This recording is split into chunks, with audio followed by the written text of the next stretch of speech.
छाया, मैं कुछ दिनों के लिए दूसरे शहर जा रहा हूँ। आकाश, कुछ दिन पहले तो हम यहाँ शिफ्ट हुए हैं और तुम फिर ऐसे अकेले छोड़कर काम से जा रहे हो। अरे तो नया शहर है, घूम आया करना, और मैं कॉल करता रहूंगा। ठीक है, मैं रोकूंगी तो रुकोगे थोड़ी ही। तुम फिर शुरू मत हो छाया, ये मेरा काम है। ठीक है, मैं अपना सामान लगा देती हूँ, बस अपना ख्याल रखना। आकाश अगली सुबह दूसरे शहर के लिए निकल गया। अपना काम खत्म करके जब वो लौटने लगा, अचानक मौसम खराब हो गया और बारिश की वजह से रास्ता बंद हो चुका था।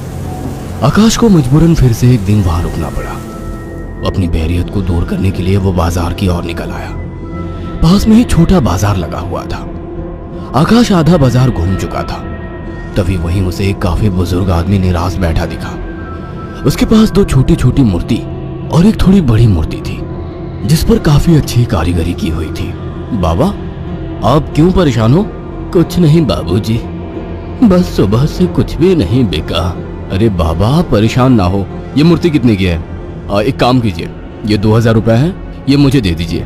बुजुर्ग ने डरते और झिझकते हुए कहा, लेकिन बेटा, ये मूर्ति शापित है। ये सब बकवास बातें होती हैं बाबा, कोई शाप वाप नहीं होता है। लाओ, ये मूर्ति मुझे दे दो। बुजुर्ग ने कांपते हाथों से उस मूर्ति को आकाश को दे दिया। रात में आकाश होटल के कमरे में गया और फोन पर छाया से बात करने लगा। उसे ठंड सी महसूस होने लगी। फोन रखकर वो सोने के लिए लेट गया। रात गहरी हो चुकी थी, बारिश की वजह से ठंड थी, पर उसे अचानक गर्माहट महसूस होने लगी। उसे अच्छा लग रहा था। उसे महसूस हुआ जैसे कोई उससे चिपक कर लेटा हो। मीठी सी खुशबू, रेशमी बाल, दूसरे जिस्म की गर्मी, मानो छाया ही उसके पास हो। वो लगातार नींद में किसी के स्पर्श को महसूस कर रहा था। अचानक उसे अपने शरीर पर वजन महसूस हुआ। वह अचानक से उठकर बैठ गया। कमरे में बिल्कुल अंधेरा था। उस रूम की लाइट ऑन की तो देखा कमरा खाली था, कोई नहीं था। कमरा ठंडा था पर उसे पसीना आ रहा था। अगले दिन सुबह वो जल्दी होटल से निकल गया और शाम होते होते घर आ गया। छाया को फोन किया तो पता लगा वो माँ के यहाँ गई है, आज ही आने वाली है। उसके पास डुप्लीकेट चाबी थी। उसने गेट खोला और अंदर गया। थोड़ी देर बैठने के बाद नहाने चला गया। उसे बाथरूम में जाने के बाद ऐसा लगा बाहर कोई है। वो जैसे ही निकला उसको कोई नजर नहीं आया। वो ऊपर गया और उसे एक परछाई नजर आई। कौन है? छाया, मजाक मत करो, मुझे ऐसा मजाक पसंद नहीं है। तभी दरवाजे की डोरबेल बजी। जाकर देखा तो छाया थी। आकाश उसे देखते ही खुश हुआ और उसे गले लगा लिया। तुम सही वक्त पर आ गई, मुझे लगा कोई ऊपर है। ऊपर कौन है? मेरी कोई सौतन ले आए हो क्या? कैसी बात करती हो? अच्छा छोड़ो, मैं कुछ खाने का बना लूं, फिर बात करते हैं। हाँ ये ठीक है, मुझे ही भूख लगी है। अच्छा ये देखो कितनी सुंदर मूर्ति है। खाने के बाद वो अपने दोनों कमरे में प्यार की बातें करते हुए अपने निजी पलों के आनंद में लीन होकर सो गए। मगर आधी रात को आकाश को वही खुशबू स्पर्श महसूस हुआ।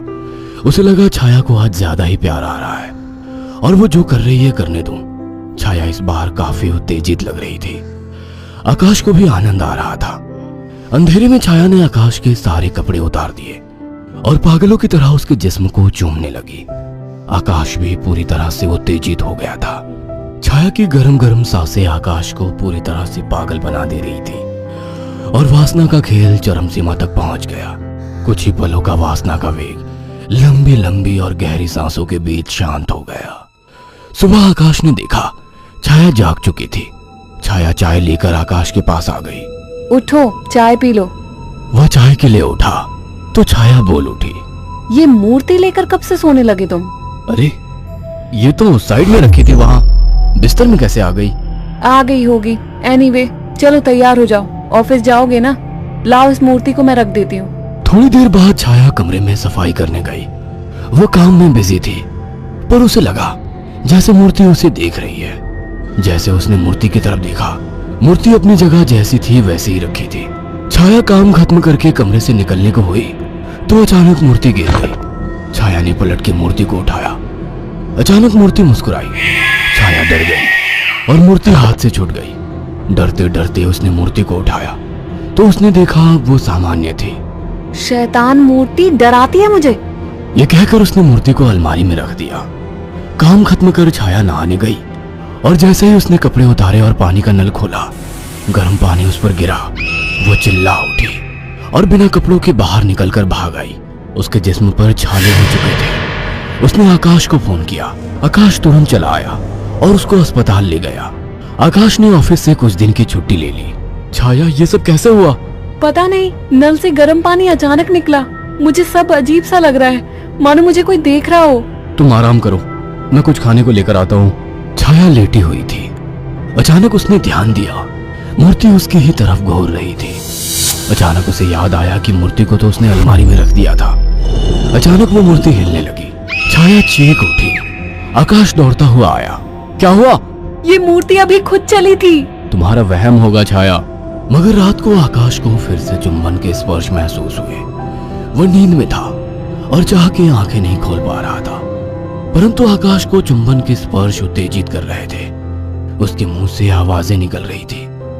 अचानक छाया की आंख खुल गई और उसने जो देखा वह हैरान रह गई। उसने देखा कि एक लड़की काली परछाई के रूप में आकाश के कपड़े खोल रही थी और वो देखते ही चिल्लाने लगी, आकाश, वो काली परछाई! अचानक कमरे के शीशे में चटक सी आवाज आई और शीशा टूट गया। आकाश उठकर बैठ गया। ये शीशा कैसे टूटा? और तुम चिल्लाई क्यों? आकाश, वो कोई काली आत्मा थी। मैंने अभी देखा, वो तुम्हारे साथ संबंध बना रही थी। क्या तुम्हें बिल्कुल पता नहीं लगा? कौन? क्या कह रही हो? मुझे महसूस तो हुआ, पर मुझे लगा तुम हो। पागल हो क्या? ऐसी हालत में मैं संबंध बनाने की सोचूंगी? आकाश, वो एक काली परछाई थी, पर वो एक लड़की थी। तभी मुझे कल रात को जब ये सब महसूस हुआ तो मुझे कुछ अजीब सा लगा था। मुझे ऐसा होटल में महसूस हुआ कि जैसे मेरे पास कोई तो है। और अगले दिन मैं घर आ गया था। तब से जब भी सोता हूँ ऐसा कुछ होता है। मुझे लगता था कि तुम हो। तभी अचानक दोनों का ध्यान मूर्ति पर गया। आकाश ने तुरंत उस मूर्ति को बाहर फेंक दिया। कुछ दिन बाद छाया पानी पीने के लिए उठी। अचानक उसकी नजर फिर से ड्रेसिंग टेबल पर रखी मूर्ति पर पड़ी। अचानक उस मूर्ति ने काली परछाई का मुंह धारण कर लिया। छाया अचानक बेहोश हो गई। कुछ देर बाद उसकी आंखें खुली तो उसे सब सपने जैसा लग रहा था। अचानक वो किचन में चली गई। तभी वहां आकाश आ गया। अरे, पहले ठीक तो हो जाती। मैं तो ठीक हूँ। अच्छा। हाँ, आज तो मुझे एक अलग ही सुबह लग रही है। ओके, अब चलो आराम करो। मैंने तुम्हारे लिए कुछ दिन की छुट्टी ली है। अगर ऐसा है तो मुझे खूब प्यार करो। आज आकाश को छाया कुछ बदली बदली सी लग रही थी। खाने के वक्त भी छाया काफी अजीब तरीके से खा रही थी, जैसे वो बरसों से भूखी हो। छाया, क्या हुआ? आराम से खाओ।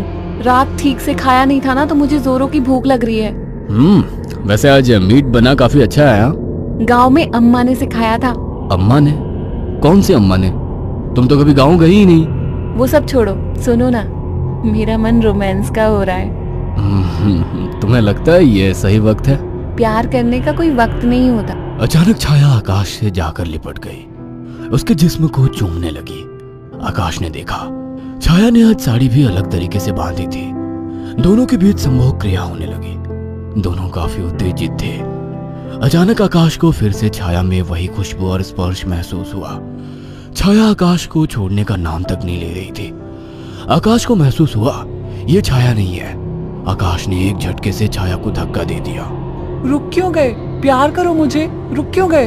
आवाज में भारीपन था। आकाश की आंखें बंद थी, पर जैसे ही उसने आंखें खोली, जिसमें छाया का था लेकिन चेहरा किसी और का था। आकाश ने कांपती आवाज में कहा, मेरी बीवी कहाँ है? छाया के चेहरे के हाव भाव बदलने लगे। उसका चेहरा सफेद और आंखें काली थी।